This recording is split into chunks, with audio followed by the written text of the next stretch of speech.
రీసెంట్గా తమిళనాడులో జరిగినటువంటి 2026 ఎన్నికల్లో అనూహ్యమైనటువంటి ఓటమి పాలైనటువంటి ఎంకే స్టాలిన్ గారు చాలా హుందాగా తన ఓటమిని, ప్రజలు ఇచ్చిన తీర్పుని స్వీకరించడం జరిగింది. అంతేకాకుండా ఆయన ఏమన్నారంటే, ఇటువంటి విజయాలు ఎన్నో చూశాము, ఇటువంటి ఓటములు కూడా ఎన్నో చూశాము. ఇది మాకు కొత్తేమీ కాదు.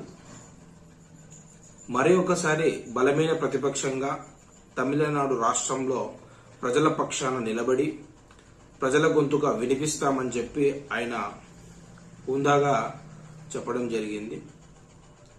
అది ఆయనకున్న రాజకీయ పరిజ్ఞానం అండ్ పరిణితి.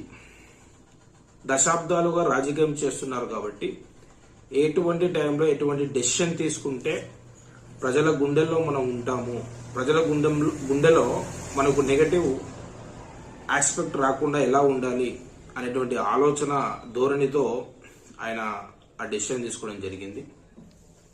ఓకే, అదేవిధంగా కేరళ రాష్ట్రంలో కూడా జరిగిన ఎన్నికల్లో యూడిఎఫ్ కాంగ్రెస్ కూటమికి అత్యధిక మెజార్టీ రావడంతో ఆటోమేటిక్గా తనంతటకు తానే విజయన్, అక్కడున్న అధికార సీఎం విజయన్ గారు తనంతటకు తానే రాజీనామా చేసి అక్కడ కొత్త ప్రభుత్వం ఏర్పాటు చేయడానికి ఆయన దోహదపడ్డారు.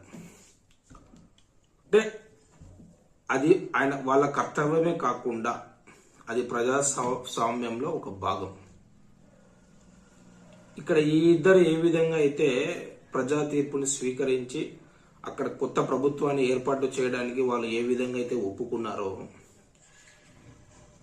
అదే విధంగా ఇక్కడ పశ్చిమ బెంగాల్లో మమతా బెనర్జీ గారు ఒప్పుకోవడం లేదు.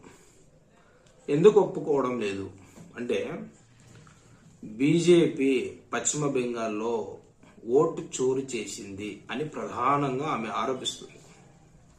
అందుకోసం ఆమె స్వయంగా పోలింగ్ బూతుల దగ్గర కౌంటింగ్ జరిగే ముందు రోజు కూడా పోలింగ్ బూతుల దగ్గర ఆమె నిరసన వ్యక్తం చేసింది. అంటే ఖచ్చితంగా తప్పు జరిగింది, ఎలక్షన్స్ లో తప్పు జరిగింది అని ఆమె బలంగా చెప్తుంది. సరే, ఆ బలంగా చెప్తుంది, దాన్ని ఒప్పుకుందాం, సరే తప్పు జరిగిందనే అనుకుందాం. అలాంటప్పుడు ప్రజాస్వామ్యాన్ని మన దగ్గర సాక్ష్యాధారాలు ఉంటే, స్వాతంత్రం వచ్చిన తర్వాత భారతదేశంలో సక్రమంగా, స్వేచ్ఛాయుతంగా, శాంతి భద్రతతో ఎన్నికలు నిర్వహించాల్సినటువంటి ప్రక్రియ ఎలక్షన్ కమిషన్ విధి. అది సక్రమంగా నిర్వర్తిస్తే ఎలక్షన్స్ సజావుగా జరుగుతాయి. ఏ పార్టీ గెలిచినా ఇంకొక పార్టీ మద్దతు, అంటే సక్రమంగా కొత్త ప్రభుత్వాన్ని ఏర్పాటు చేసుకోవడానికి దోహదపడతాయి. ఇదిలా ఉంటే అక్కడ ఓటు చోరీ జరిగింది అని చెప్తుంది అని ఆరోపిస్తుంది. కాబట్టి సాక్ష్యాధారాలు ఉంటే సుప్రీంకోర్టును ఆశ్రయించి లీగల్గా, చట్ట ప్రకారంగా, న్యాయబద్ధంగా పోరాటం చేయవచ్చు. అలా చేయకుండా నేను రాజీనామా చెయ్యను, రాజీనామా చేయకోకుండా ఇలానే ఉంటాను, కావాలంటే మీరు రద్దు చేసుకోండి, అసెంబ్లీని రద్దు చేయండి, రాష్ట్రపతి పాలన పెట్టినా కూడా నేను రాజీనామా చేయనని భీష్మించి కూర్చుంటే ప్రజాస్వామ్యంలో శాంతి భద్రతలు ఏమవుతాయి?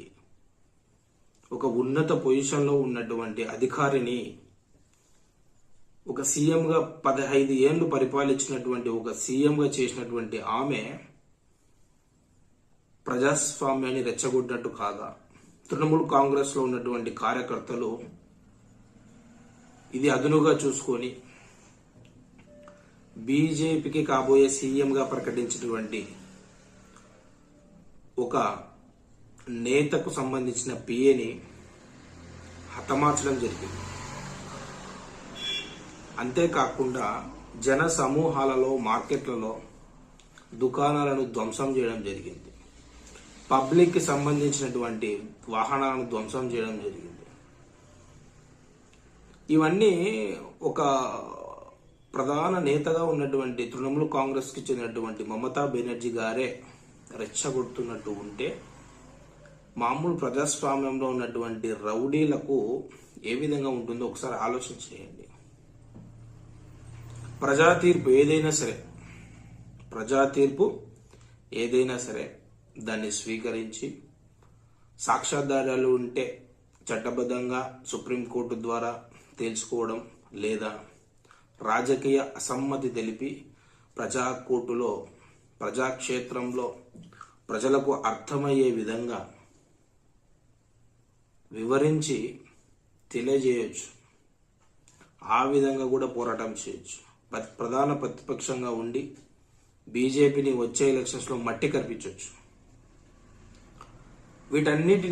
వీటన్నిటినీ దృష్టిలో పెట్టుకొని అక్కడ ఇచ్చిన ప్రజా తీర్పును ఒప్పుకొని ఉంటే ఈరోజు అల్లర్లు జరిగేది కాదు. మీరు 2016 నుంచి 2026 వరకు 16 ఎన్నికలు జరిగినాయి. అంటే దాదాపు 200 అసెంబ్లీ స్థానాలకు పైచిల్లుకున్న రాష్ట్రాలలో 200 అసెంబ్లీ స్థానాలకు పైచిల్లుకున్న రాష్ట్రాలలో జరిగిన 16 ఎన్నికలలో దాదాపుగా 775 హింసాత్మకమైన ఘటనలు జరిగాయి. అవి ఎక్కువగా బెంగాల్లోనే జరిగాయి. అంతెందుకు, రీసెంట్గా 2024లో ఆంధ్రప్రదేశ్ రాష్ట్రంలో కూడా జగన్మోహన్ రెడ్డి గారు ఘోర ఓటమి పరాజితులయ్యారు. ఆయన కూడా ప్రజా తీర్పును హుందాగా స్వీకరించి సైలెంట్గా ఉండిపోయారు. అప్పుడు కూడా అల్లర్లు జరిగాయి ఆంధ్రప్రదేశ్లో. ఏదేమైనప్పటికీ ప్రజా తీర్పు ఏదైనా సరే ఇచ్చిన తర్వాత దాన్ని స్వీకరించి మళ్ళీ ప్రజాక్షేత్రంలోకి వచ్చి ప్రజల పక్షాన నిలబడి ప్రతిపక్షంగా ఉండి ప్రజా గొంతుకును వినిపించి మళ్ళీ అధికారంలోకి వచ్చే ప్రయత్నం చేయాలి తప్ప నేను రాజీనామా చేయకోకుండా నేను ఇలానే ఉంటాను అంటే ప్రజాస్వామ్యం దెబ్బతింటుంది. భారతదేశ ప్రజాస్వామ్యం దెబ్బతిని నగుపాలవుతుంది. రాజ్యాంగ భద్రతలను ఉల్లంఘించడం అవుతుంది.